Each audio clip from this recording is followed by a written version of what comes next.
कभी आपने खुद को अपने ख्यालों से घबराया हुआ महसूस किया है, चिंता और परेशानी से जूझे हैं, या सिर्फ अपनी जिंदगी के बारे में चिंता करना बंद कर देना चाहते हैं? अगर आपका इन सवालों में से एक का भी जवाब हाँ में है तो ये किताब और सारांश सिर्फ आपके लिए ही है। इस बुक को 4 अलग अलग भागों में बांटा गया है जो हमारे जीवन के सभी हिस्सों को कवर करती है, जिसमें बताया गया है कि हमारे दिमाग की डीक्लटरिंग कैसे होगी, मतलब कैसे हम अपने माइंड से अनचाही चीजों को निकाल सकते हैं। तो चलिए शुरू करते हैं पहले चैप्टर के साथ। आगे बढ़ने से पहले मैं आपको कुछ बताना चाहता हूँ, ध्यान से सुनिए। इस दुनिया के महान लोगों का ये मानना है कि जब हम कोई बढ़िया किताब पढ़ते हैं तो उसे सिर्फ एक बार सुन लेने से वो हमारे दिमाग में नहीं बैठती, इसलिए हमें उस किताब को बार बार या तो पढ़ना पड़ता है या फिर सुनना पड़ता है। तो आपको भी अगर ये किताब एक बार में समझ ना आए, पहले तो आपको ध्यान से सुनना है और समझने की कोशिश करनी है, लेकिन फिर भी कुछ वर्ड्स अगर आपको मुश्किल लगे तो आपको इस किताब को या फिर हमारी बाकी बुक्स को भी आपको फिर से रिपीट करके सुनना चाहिए। इससे वो किताब का जो भी लक्ष्य होता है, जो भी बातें होती हैं, वो आपके दिमाग में ऑटोमेटिकली बैठने लगती हैं। तो चलिए अब शुरू करते हैं पहले चैप्टर के साथ। तो पहला चैप्टर है अनचाही विचारों को हटाना। ख्याल हमारी असलियत बनाते हैं और हमारी दिमागी हालत पर असर डालते हैं। हालांकि बहुत से ख्याल का होना हमारे दिमाग को भर देता है। हम खासकर अपने नेगेटिव ख्यालों से प्रभावित होते हैं, क्योंकि जब जब हम उनको दूर करते हैं तो वो वापस आने की कोशिश करते हैं। अपने ख्यालों को संभालने के लिए, नेगेटिव ख्यालों से दूर हटने और दिमाग को खाली करने के लिए हमें अपने माइंडफुलनेस पर काम करना होगा। गहरी सांस लेने पर ध्यान केंद्रित करना।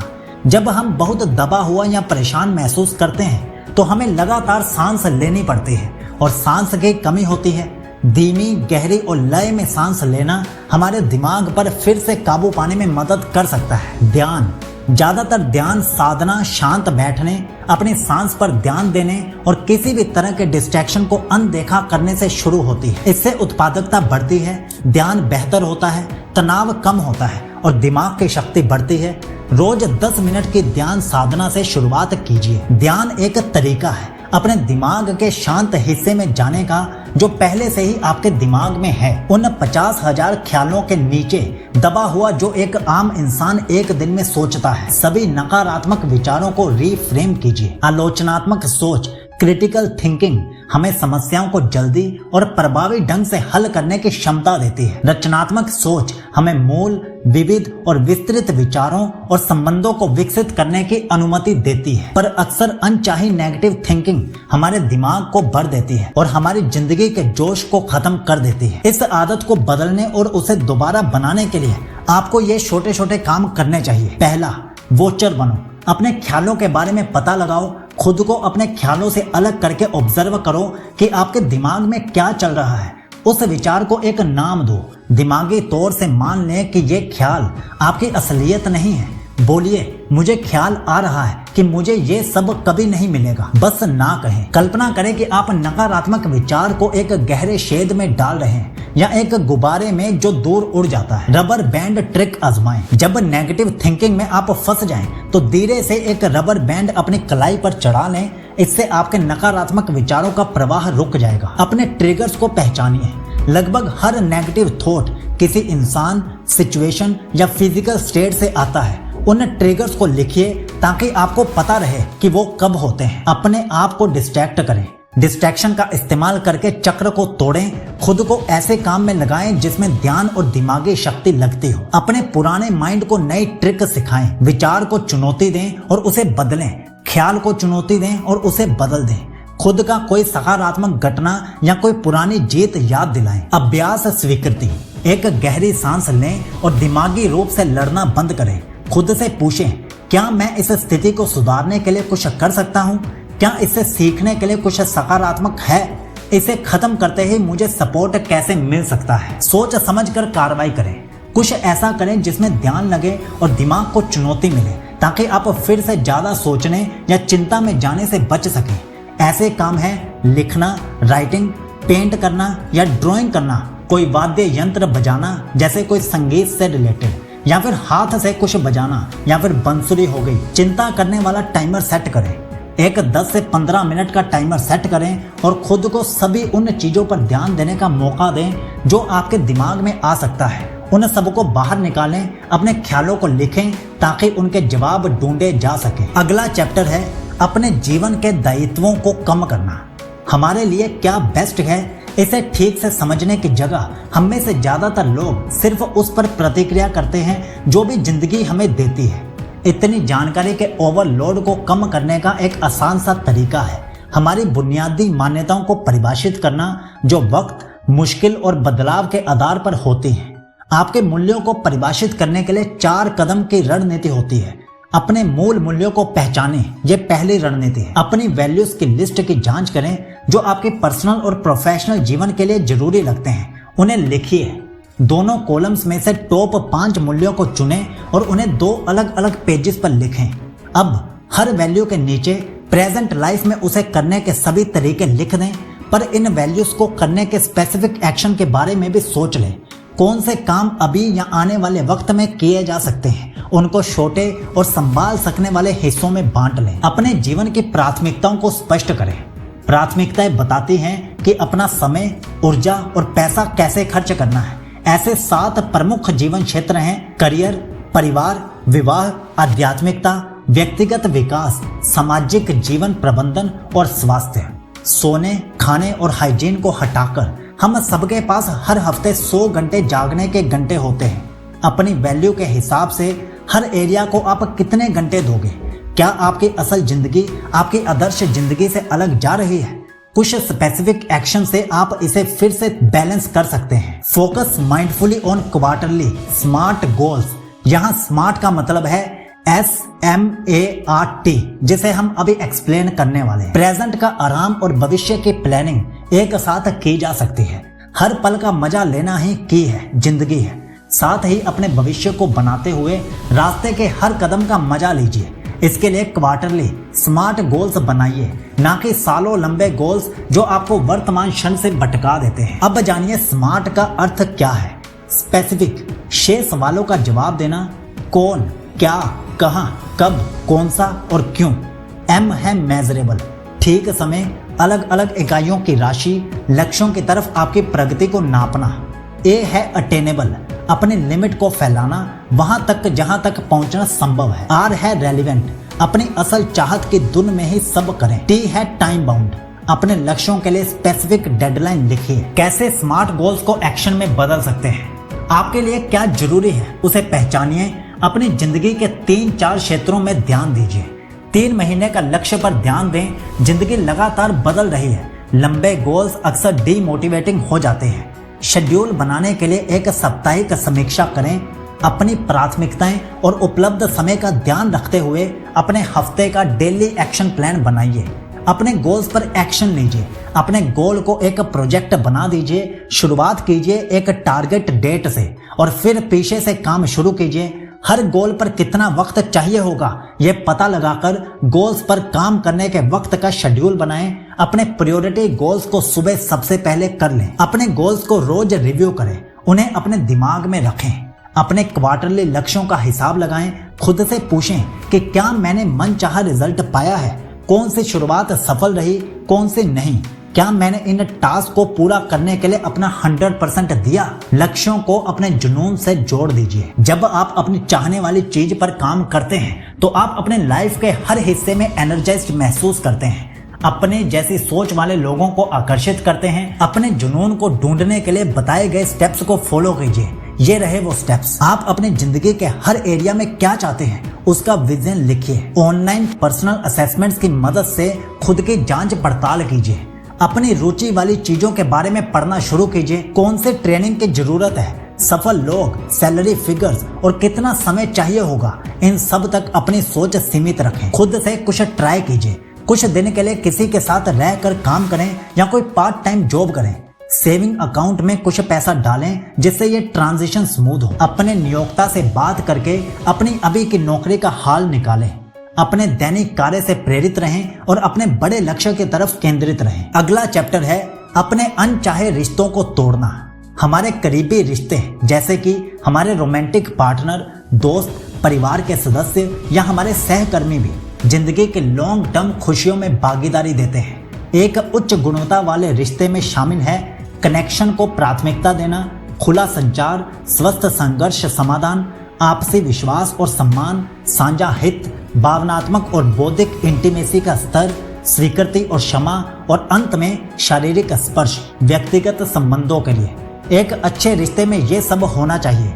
रिश्तों को प्राथमिकता देना, खुला संचार, स्वस्थ संघर्ष चर्चा, आपसी विश्वास, सम्मान, साझा हित, भावनात्मक और बौद्धिक अंतरंगता, स्वीकृति और क्षमा, और अंत में शारीरिक स्पर्श। ये 4 तरीके हैं जो आपके रिश्तों को बेहतर बनाने और मेंटेन करने में मदद कर सकते हैं, जिसका सीधा और पॉजिटिव असर आपके माइंडसेट पर होता है। अधिक उपस्थित रहें।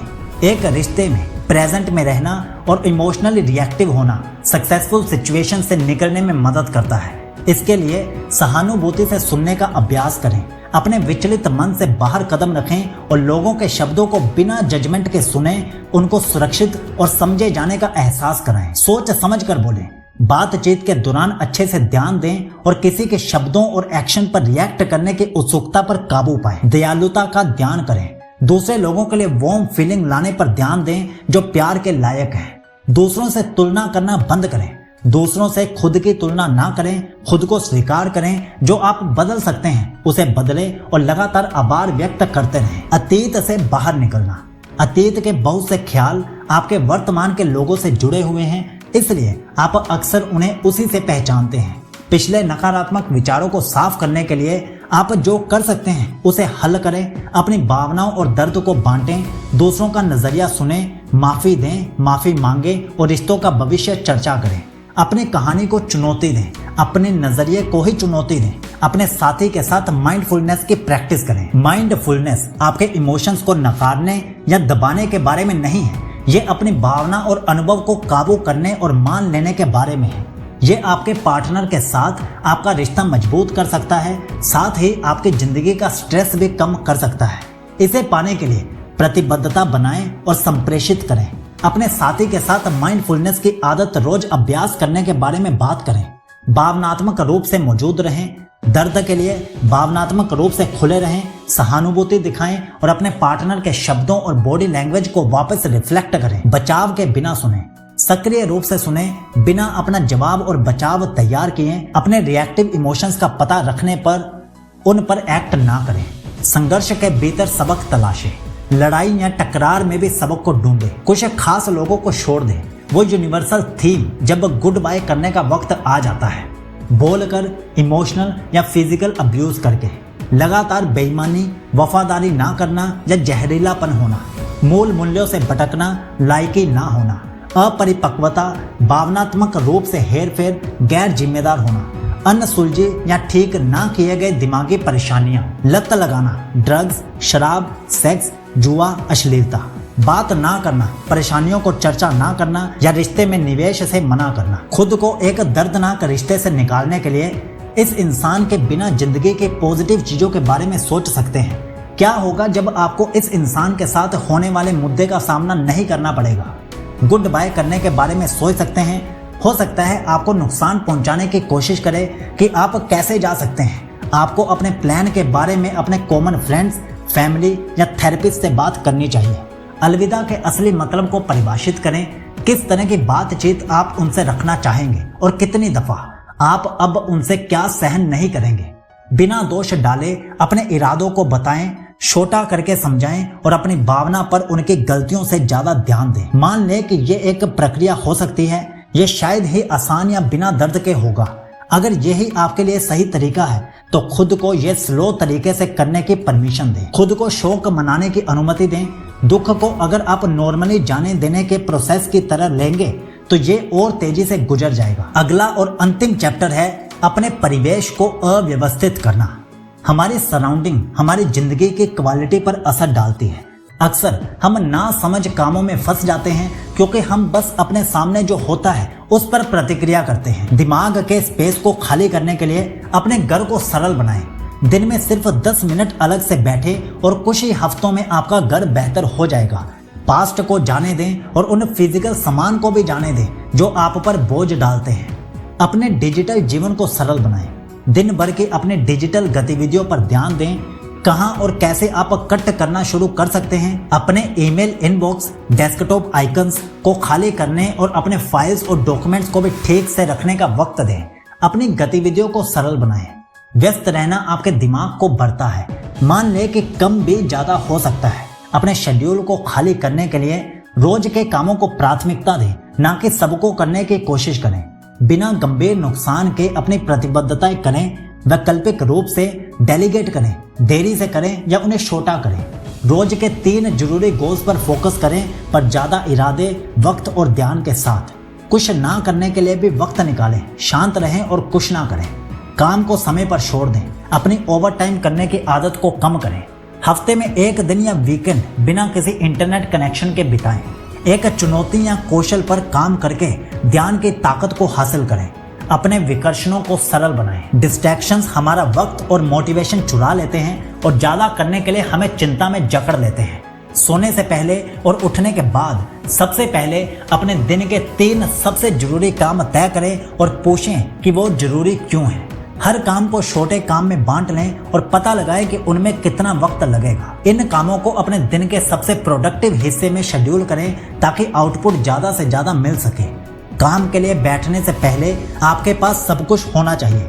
कॉफी, पानी, स्नैक्स, एक संगठित डेस्क होना चाहिए। बिना रुकावटों के काम करें। अपना फोन ऑफ कर दें, नोटिफिकेशन बंद कर दें और दरवाजे पर डू नॉट डिस्टर्ब का साइन लगा दें।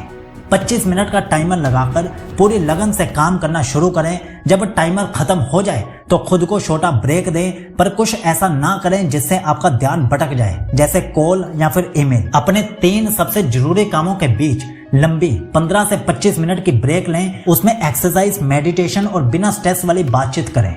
बिना सोचे समझे काम जैसे कि आसान कागजी काम, आयोजन आपके दिन के सबसे कम उत्पादक वक्त में होने चाहिए। अपने कार्यों को सरल बनाएं। सबसे मुश्किल कामों के दौरान भी प्रेजेंट में रहने और जागरूक बनने के लिए बताए गए स्टेप्स को फॉलो करें। खाना खाएं, खाने का स्वाद लें पूरी डाइजेशन और न्यूट्रिएंट्स के साथ। अपना घर साफ करो, इसे करने पर ध्यान दें, ना कि किसी और से करवाने की। वॉक, चलना, रास्ते पर ध्यान दें और चलने को ही मंजिल बन जाने दें। प्रकृति का अनुभव करें। अपनी सभी सेंसेस के साथ सराउंडिंग पर ध्यान दें। व्यायाम, अपनी बॉडी पोस्चर, डिस्कम्फर्ट और मूवमेंट्स पर ध्यान दें। अब जानते हैं इस किताब के कुछ महत्वपूर्ण सीखें जो आपको जरूर ध्यान में रखनी चाहिए। पहली, आपका दिमाग ही आपके सभी अनुभवों का आधार है, इसे रोज ट्रेन करें। दूसरा, गहरी सांस और ध्यान दखल देने वाली भावनाओं और ख्याल से अलग करने में मदद कर सकते हैं।